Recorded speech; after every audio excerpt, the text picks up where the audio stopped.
దేవుని స్తోత్రం. మీ అందరికీ వందనాలు. Praise the lord. బాగున్నారా? దేవుని స్తోత్రం. ప్రతిరోజు ఇలా కలుసుకోవడానికి మన దేవాతి దేవుడు మనకి సమయం ఇచ్చినందుకు ఆయనకి మాత్రమే కృతజ్ఞతాస్తుతులు చెల్లించాలి. మరి మీరు బాగున్నారని నేను ఆశిస్తున్నాను. అనేక మంది ప్రార్థన అవసరతలు ఇస్తున్నారు, అలాగే పొందుకుంటున్నారు. కొంతమంది ఇంకా బలహీనంగా ఉన్నారు. ప్రార్థించండి. మీరు చేయాల్సిన ప్రార్థన ఏంటంటే, వినండి వినిపించడంలో ఉన్న ప్రతి ప్రార్థన అవసరతను యేసు నామమున విడుదల కనుగొను గాక అని ప్రార్థించండి. యేసు నామమున వారికి కావాల్సిన అవసరతలు తీర్చును గాక అని ప్రార్థించండి. ప్రార్థన చేస్తారా? దేవునికి మహిమ కలుగును గాక. మనమందరం కలిసి ఒక ఆత్మను సంపాదిద్దాం. మనమందరం కలిసి దేవుని మహిమను చూద్దాం. మనమందరం కలిసి నిత్య జీవానికి ఒక మార్గం వేద్దాం.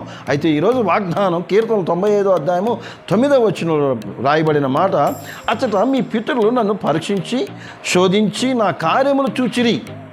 అచ్చట అనగా అప్పుడు ఏం చేశారంటే, మన పితరులు ఏం చేశారంట?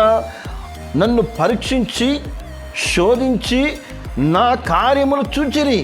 ఆయన చేసిన కార్యములు పరీక్షించారు, శోధించారు, అదేవిధంగా ఏం చేశారు? ఆయన కార్యములు చూశారు. మరి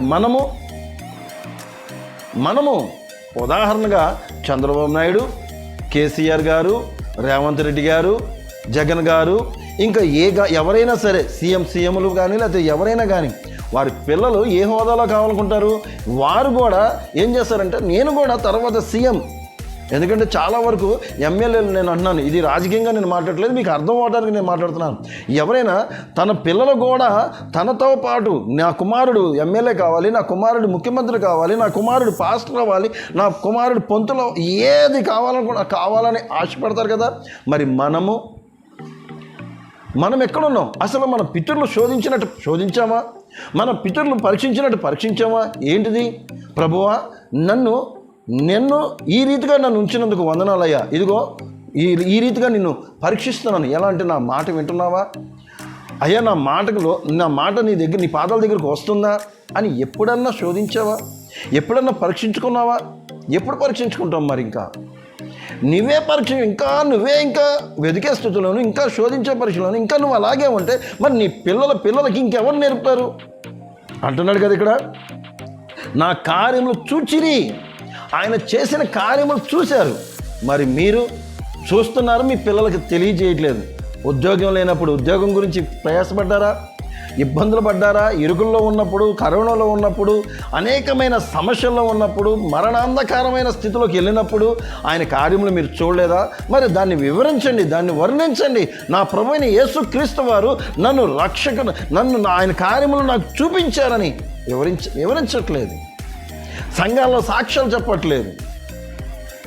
కనుక ఈరోజైనా సరే మీ పితరులు చేసిన కార్యములు, మీ పితరులు చెప్పిన సాక్ష్యములు, మీ పితరులు చెప్పిన ఆ యొక్క మాటలు మనం నమ్మి విశ్వసించి మనం చేయాల్సింది ఏంటంటే, నా ప్రభువైన యేసుక్రీస్తు వారు గొప్ప రక్షకుడు, అది ఎందుకు అంటే నా కొరకు ప్రాణం పెట్టాడు అని మీరు నిజమైన సాక్షార్థంగా ఉంటే దేవుడు మిమ్మల్ని దీవిస్తాడు. దేవుడు మీకు ఆశీర్వాదాలు ఇస్తారు. మీ కుటుంబం అభివృద్ధిలోకి వెళ్తుంది. మీ కుటుంబం గొప్ప దీవెనలు పొందుకుంటారు. దేవుడి కొన్ని మాటలు దీవించి ఆశీర్వదించును గాక. తలముంచుకుందాం, ప్రార్థన చేద్దాం.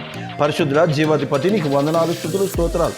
అవునయ్యా, ఈరోజు ఈ రీతిగా మేము వాక్యం చదువుకుంటున్నామంటే, ఈరోజు ఈ వాక్యం వివరిస్తున్నామంటే, పాటలు పాడుకుంటున్నామంటే, ప్రార్థనలు చేసుకుంటున్నామంటే అది కేవలం నీ యొక్క కార్యములు అలనాడు చేసినవి జ్ఞాపకం చేసుకుంటూ, మెమరు వేసుకుంటూ అయ్యా నా తండ్రి వివరిస్తున్నాము నా తండ్రి. అట్టి రీతిగా మేము మా పిల్లలు కూడా వివరించే కృపను, ఆరాధించే కృపను, మహిమపరిచే కృపను నిన్ను అయా అనేక మందికి నా తండ్రి నాయన పరిచయం చేసేవారుగా నీ గురించి అనేక మందికి సువార్త చెప్పే విధంగా ప్రేయర్ అండ్ వర్షిప్ టీమ్ అని ఈ సంఘంలో నా తండ్రి మేమందరం కలిసి కూడి స్తుతించి ఘనపరిచి మహిమ పొందుకునే కృపను మాకు దయచేయమని చిన్న ప్రార్థన ప్రభువైన యేసయ్య అతి పరిశుద్ధ నామమున అడిగి వేడుకొని పొంది ఉన్నాం పరమ తండ్రి.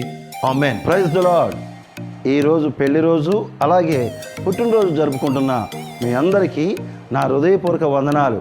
వినండి వినిపించండి ద్వారా మీకు శుభములు. దేవుడు మిమ్మల్ని దీవించి ఆశీర్వదించును గాక.